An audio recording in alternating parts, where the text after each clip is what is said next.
China is currently in the midst of its two sessions, defining the goals for the next 5 years. Part of that is to boost domestic output. There's also a big focus on increasing domestic consumption and also a big focus on technology and AI as well. How does Nigeria and more broadly the global South factor into that growth?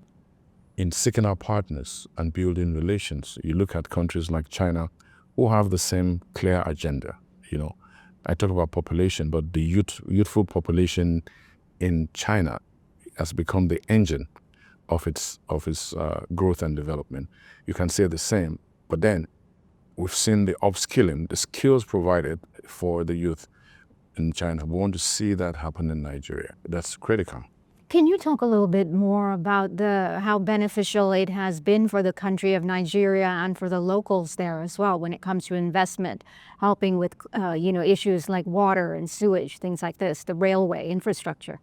I think that beyond, when you speak about bridging the infrastructure gap, Chinese companies, and also, you have to talk about the Chinese companies and also the Chinese government, which also work very close, the way it works.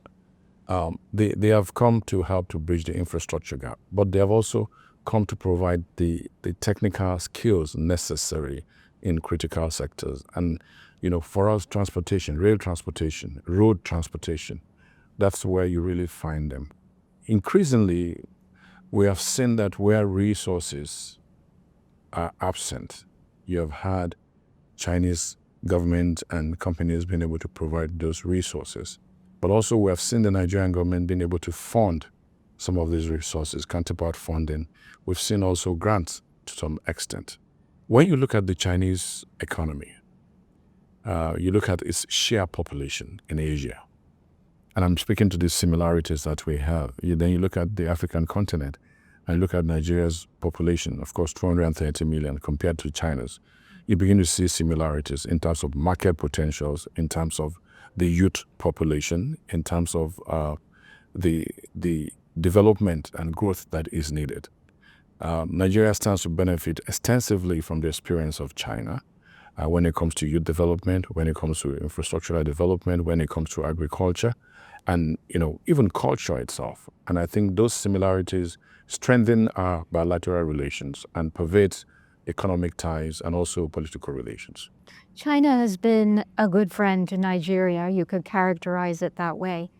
How important is it for a global powerhouse like China to lend support to not just Nigeria, but the whole of Africa, developing it from the infrastructure standpoint, but also socially, culturally, economically, give it a voice in the UN, a stronger voice than it currently has?